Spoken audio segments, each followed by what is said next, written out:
It's Theriault's 50th anniversary celebration, and I want to talk a lot about that for 14 minutes, but I also want to acknowledge something else that's a part of our 50th anniversary in the full circle and thank those involved that helped to make this such an incredible special weekend. Could we have asked for anything more perfect than this?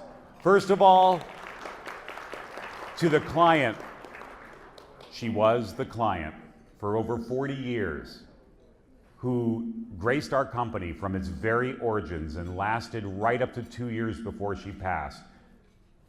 I think we should say thank you to Huguette Clark for making this the most perfect moment for all of us. But as well to thank Bella Sguardo for being willing to open their doors to us in this very exclusive, private moment that I think all of you enjoyed intensely. It really was remarkable.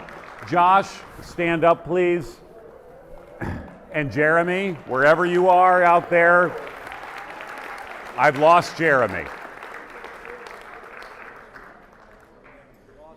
I've lost Jeremy. Okay, well, Jeremy, he missed his moment of fame. He lost it. It's all for you. We're giving it all to you, Josh. When I asked them, I said, do you think I could bring a few doll collectors through the house? They were like, oh yeah, we can handle a few. I said, do you think you could handle hundreds? They were hesitant, but they were willing. So thank you all again. Oh, Jeremy, there he is. Thank you, Jeremy. You missed your moment to shine. All right.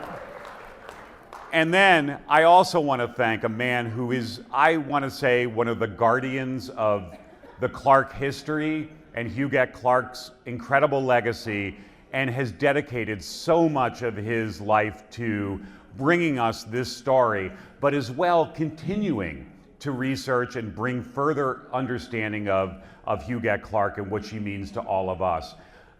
He gave a special feel to this whole first 2 days for all of you. I want to thank Bill Dedman so much for his coming out here.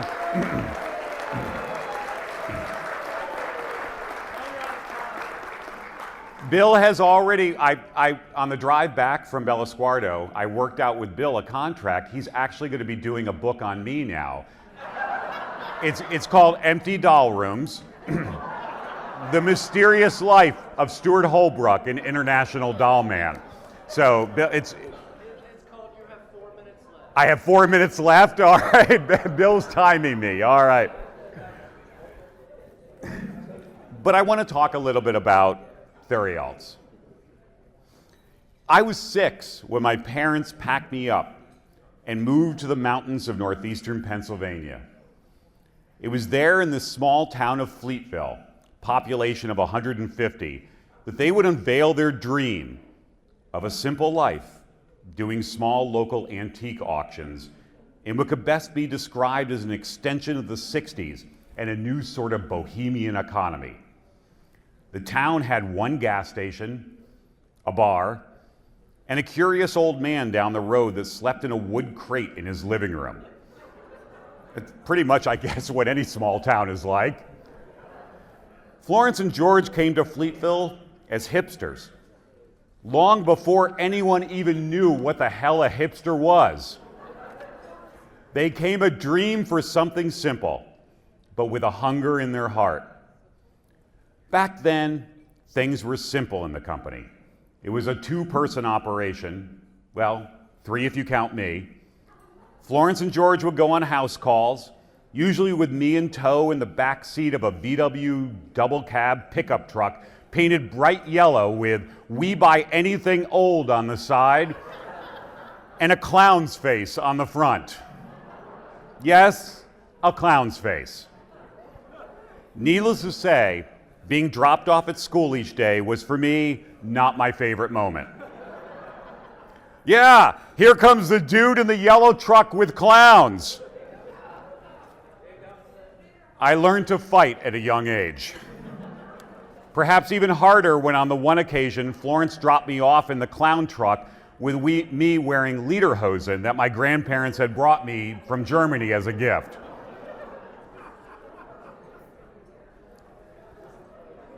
We did have an office, which was really our living room. It was here at 7 years old I began my work. You see, there was no receptionist, there was no voicemail, even answering machines were rare. You just picked up the old rotary phone and you answered it and you talked. You talked. Hello, Fleetville Auctions. Well, being in charge meant answering that phone. It meant, actually talking to people. Understand the lines didn't extend to the auction barn at this point. So when my parents were out working preparing an auction, it was me that would be in charge of taking the calls. Florence and George had simple instructions in this. When someone calls with something they want us to sell, you must get their name and phone number. No matter what, get the name and phone number. I didn't even know the name of the guy down the road who slept in a wood crate. But I learned damn fast to memorize the name of the lady in Scranton who wanted to sell her china cabinet. It seemed easy enough, even for a 7-year-old, but I soon found out that getting that number was a bit more difficult than one could ever imagine. People would just say, "Oh, I'll call back," or okay, never mind and thank you. Given my instructions, I was clearly not satisfied with the results. I needed to find an angle. I guess, in many ways, I've always hated to lose. Even when I was 7, I was seeing this as a loss and a failure to get the job done, to get those name and numbers. So I came up with an idea. If you learn anything as a child, it's that creating guilt in another is the greatest way to get whatever the hell you want. With that, I came up with an idea that was foolproof. The next day, I started telling people who called and would not leave a name and number that, "Please don't hang up, because if I don't get your name and number, my parents will spank me." Okay, stop. I know you are all triggered now and sensitive about my well-being, and it's too late to call social services, I can tell you. Of course they didn't spank me. But it worked. I was the best answering machine ever created. And I learned early how to be creative and what it takes to get people to listen. Guilt. It's why even today, after all these years, when I'm on the verge of closing the deal on a large collection somewhere out there in the world, I often have to pull out the oldest weapon in my arsenal. If I don't come home with this collection, Florence will fire me. Josh and Jeremy, I believe I used that with you, did I not? And they were like, "Okay, fine." Well, for me, despite 50 years of growing up in this world with all of you, you might be surprised to hear that much for me still feels the same. The dolls, the people, the drive, the wants, the atmosphere is still as electric and emotional as it was in 1970 when my father, George, auctioned from the back of a pickup truck in a barn with no plumbing and only a single porta-pot from a company called Job Johnny, whose motto was, "We are number one in the number two business." Okay, looking around, I guess some things have changed. We now do our auctions in hotels that actually have indoor plumbing. This is fantastic. Really though, the collectors are all the same. That's my point. The passion is as exact as it was. Nothing can change this, as the dolls you love remain a constant extension from one to another. And the love you have for them is exactly like those before. This is the chain of beauty that is collecting. We gather, nurture, preserve, and extend to the next generation the energy we gave to it before. That energy is omnipresent in all of us. We see it this weekend in Huguette Clark. Such a perfect example in that easily she is all of us. Sure, other things have changed. Just 2 weeks ago, I was sitting on the sofa working next to my 11-year-old daughter, Kinley, who was on her iPad. All of a sudden, she jumped up and all excited, and she said, "Dad, oh my God, look at this video on TikTok." My first response was, "The hell is TikTok?" And some of you may be saying that right now yourselves. "Dad, oh my God, whatever, just look. It's this really incredible, cool house, and you can't believe it. There's dolls in it." I looked at the video, and of course I instantly recognized it. "Oh, Kinley, that's my friend Gail Cook's house in Dallas." "Dad, oh my God, you know her?" "Yes," I replied. "Wow, amazing, because Dad, this video has 20 million views." I had no idea what that even meant until I saw the excitement on Kinley's face and how proud she was that I actually knew Gail Cook. I mean, hell, apparently I can TikTok with the best of them. I told Kinley, well, why not message the person who posted it and just say you like the video and your dad knows Gail? Well, she did. And soon, she was in a wonderful conversation with Gail Cook's granddaughter, who posted this and who told her, "Oh my God, your dad did a book about my grandmother."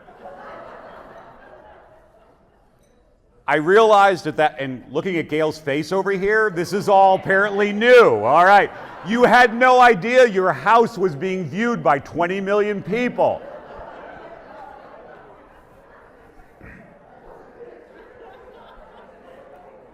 I realized at that moment, well, I guess we have changed a lot in the last 50 years. 9 presidents, rotary phones became smartphones, chalkboards became iPads. We've advanced in so many ways. I mean, who in the 1980s could have predicted that Russia would be the fastest growing market for antique dolls? Can you imagine? Or that we could bid on dolls from our living room as if we are sitting right there at the auction in person. Or that high-waisted jeans would become hip again. Imagine the possibilities. But what have we lost in the process? Florence will be the first to tell you it's books. It's been hard for her to witness the demise of what she lives for and loves, putting together that perfect book or catalog that as the pages turn, the collection unfolds in colors and array. If anything, it may be the worst part of our advances.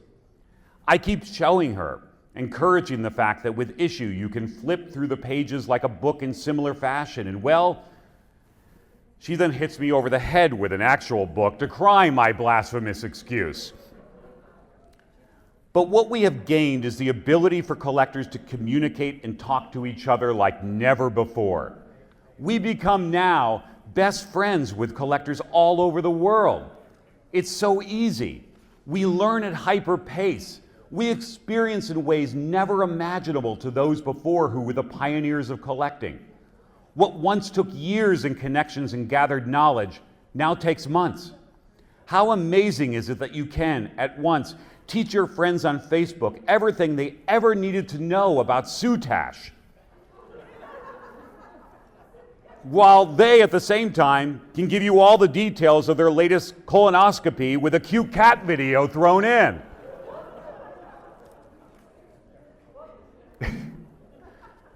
Okay, maybe books are better in those cases.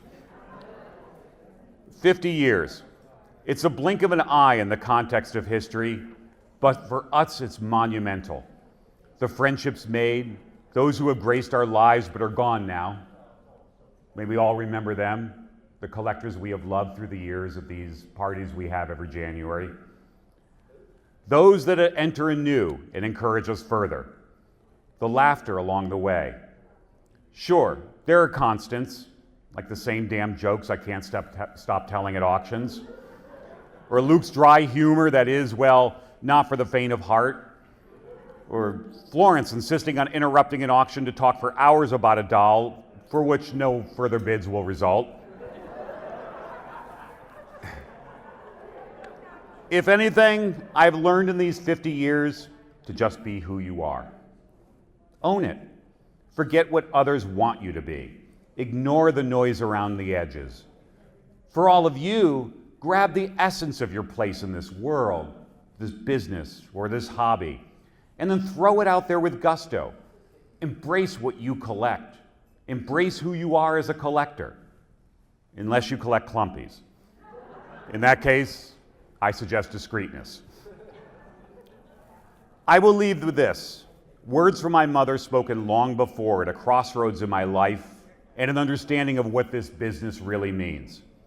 She said, "Stop trying to be a young Turk and dreaming of empires. Just build a bridge. Give people a crossing. Be there at the beginning and the end for them. Everything else will fall into place." Wise words that you're only as good in this particular business as the collectors who are having fun. We are only as good as you are. We are only as happy as you feel. For you as well, in that as collectors, you are only as good as the friendships you make, or to an extent, the people you piss off along the way. With that, and forever, oh, and there will be many more, let me tell you. With that and forever, I will strive for one thing, to make sure you have the time of your life in collecting, to maintain that bridge that Florence taught me of. The best I can do is always be there at your crossing with my old lame jokes and the occasional hot fudge sundae. Times may change, but if I can give anything to the coming decades of collecting, it's a constant much like the last that my brilliant mother has so beautifully laid out. Above all, we are in this together. We are all family. Thank you for 50 years, for a life that is at once challenging, but so wonderfully rewarding because of all of you. Thank you all very much. Enjoy your evening.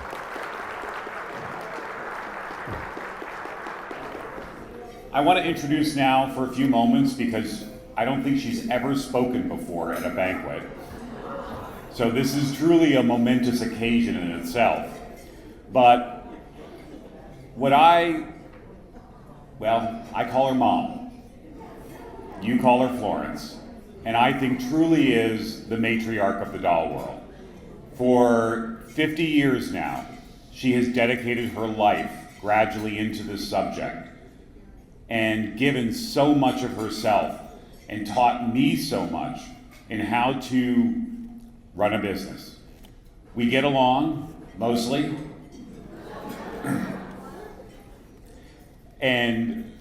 But she is truly one of the most remarkable people you will ever know if you can get to know her. She is an incredible inspiration. So I want to turn over the microphone to her. Good luck hearing her. And you need to hold it and speak loudly, enunciate. But ladies and gentlemen, a woman who really has, I feel, given so much to the doll world and all of us over the past 50 years, Mom, Florence Theriault.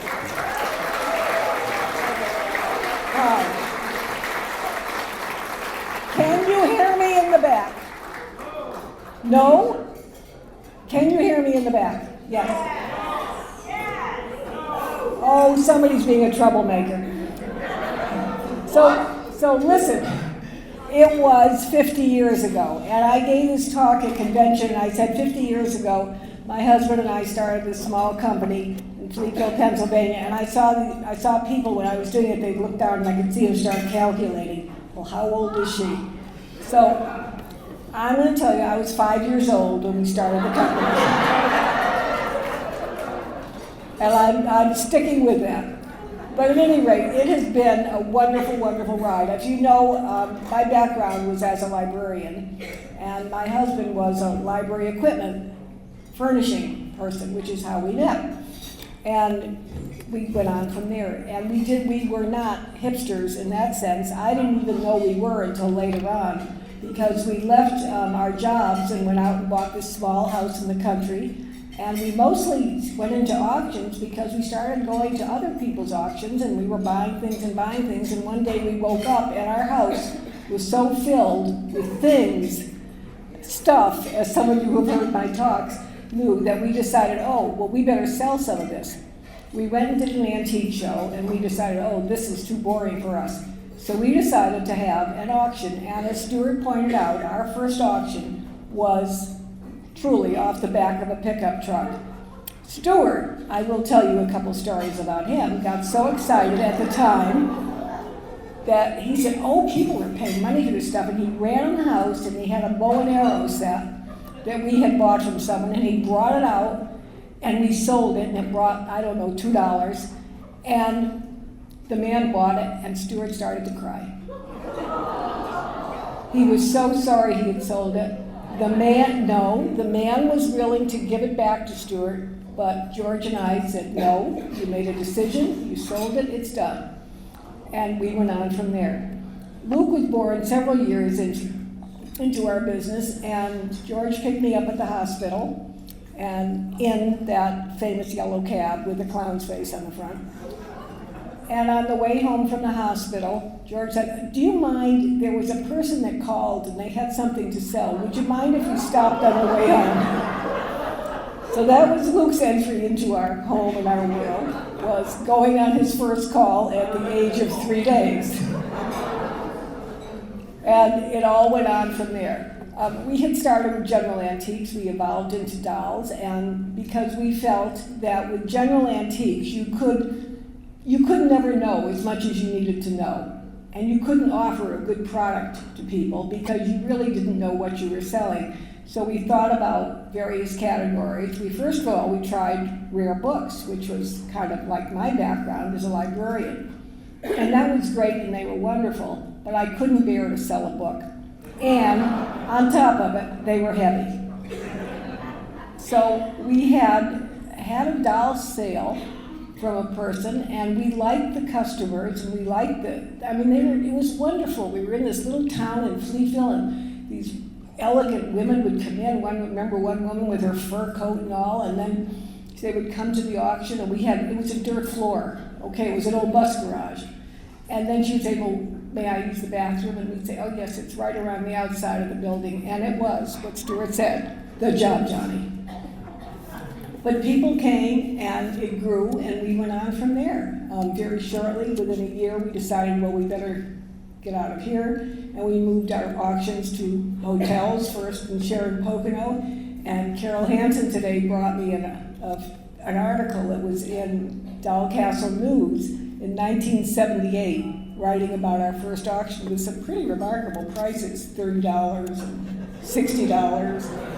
And then we said, well, if we go that far to the Poconos, it's not that much further, let's just go to Florida. So that winter, we took our first auction to Florida, and then we went on from there. And at some point, not too long after that, we made our first auction to California, and we went on from there. I want to say that it has been an incredible trip. I love the dolls, I love the research, I love the writing. Most of all, I like the collectors. I love going into people's homes. I love talking to people. I love the backgrounds. And all of you, we know each other only as doll collectors, but if you talk to the people next to you and find out what else they do in their daily life, it's fascinating, the diverse backgrounds that everybody comes from. And that's always, to me, been the greatest joy of this, of meeting the people and knowing their life stories. I have, however, I'm grateful to all of you. I'm grateful to my husband, who we lost 10 years ago, and we had a wonderful time together building the business. It was great. I don't know if any of you work as couples in a business. Let me tell you, it's a trial. It's rewarding and it's a trial, both. We would get along perfectly and it would be wonderful, and then if we ever had a fight, you know what happened? We had to make a decision about something two hours later, so we'd start talking again. So it was a wonderful marriage, and it was a great time for me. From that, I have my 2 sons, and they are the joy of my life today. Stuart and Luke.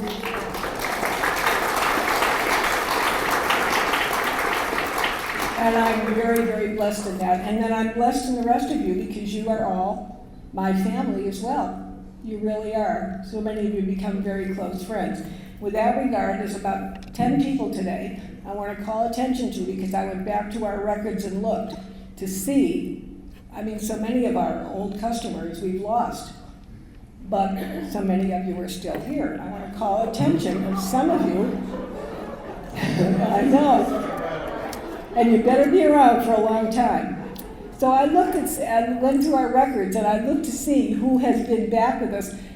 Lots of you from the 90s, 1990s, which the young people in our office think, oh, I was hardly born then. But a lot of you came to us in the 1990s, but there was a group of you here that have been with us since the 1980s, since really the very beginning of our travels with dolls.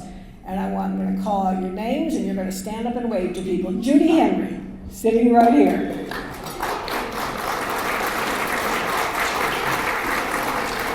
And Luann Gulasarian, sitting right here. And I've been lucky because at my table I had 3. Marilyn Dornbush.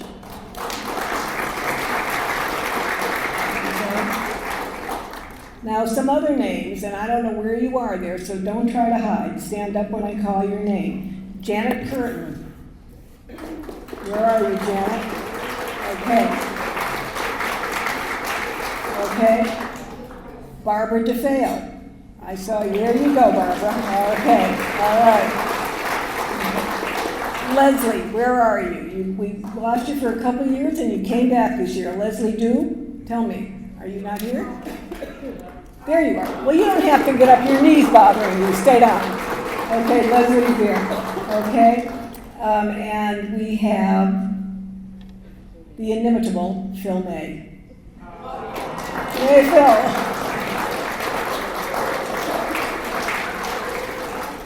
And then finally, tied for first place, 3 people who have been with us really since the very, very beginning. Gail Cook.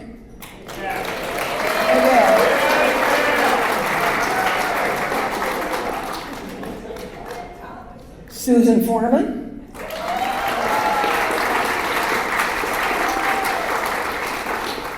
And the very inimitable Chuck and Fran Cirillo.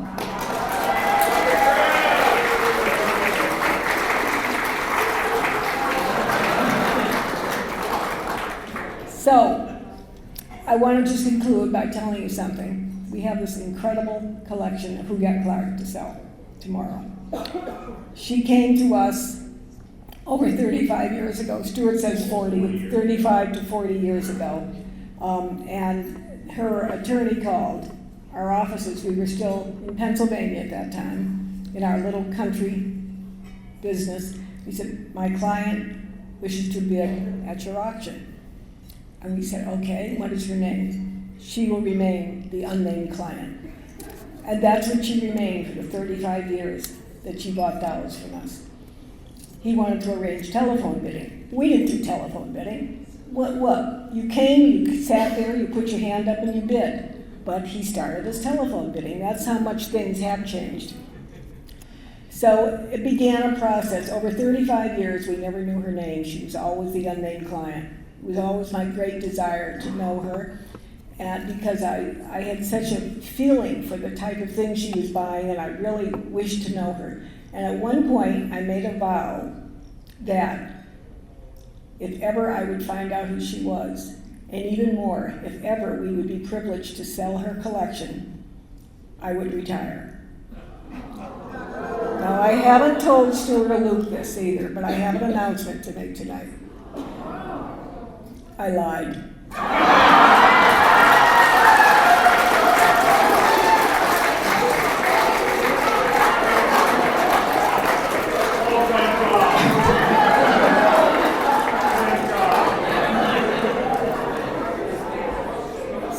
folks, here's to the next 50. Let's continue eating, let's party on, let's have a great time tomorrow and the next few years. Thanks so much.